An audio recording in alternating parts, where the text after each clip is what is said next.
আমি গবেষক আমানতুল্লাহ চুয়াডাঙ্গা থেকে বলছি। পৃথিবী সূর্যের চারিদিকে নয়, সূর্য পৃথিবীর চারিদিকে ঘুরছে। চাঁদ ঘুরছে পৃথিবীর চারিদিকে, বুধ শুক্র ঘুরছে সূর্যের চারিদিকে, সূর্য ও গ্রহগুলো ঘুরছে পৃথিবীর চারিদিকে। পৃথিবীর অক্ষাবর্তন আছে বা আহ্নিক গতি আছে, জায়গায় মেরুর উপরে ঘুরছে। এগুলো কীভাবে ঘুরছে আমি এখন আপনাদেরকে হাতের ইশারায় দেখিয়ে দেব, এরপরে যান্ত্রিকভাবে ঘুরিয়ে দেখাবো।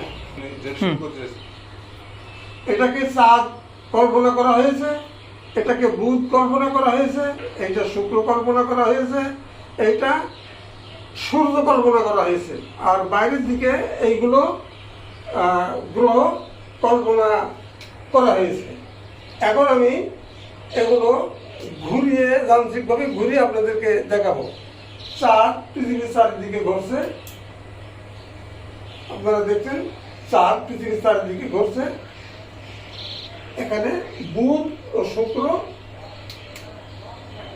সূর্যের চারিদিকে ঘুরছে, এখানে বুধ ও শুক্র সূর্যের চারিদিকে ঘুরছে, আর সূর্য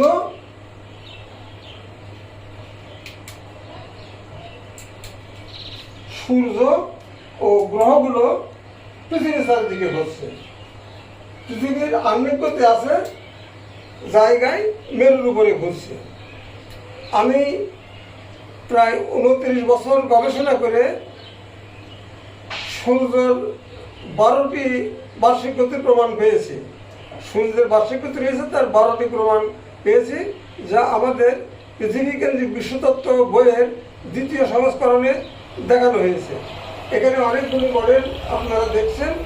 আমরা যতদূর পারব পর্যায়ক্রমে প্রমাণগুলো মডেলের সাহায্যে আপনাদেরকে দেখাবার চেষ্টা করব। ধন্যবাদ।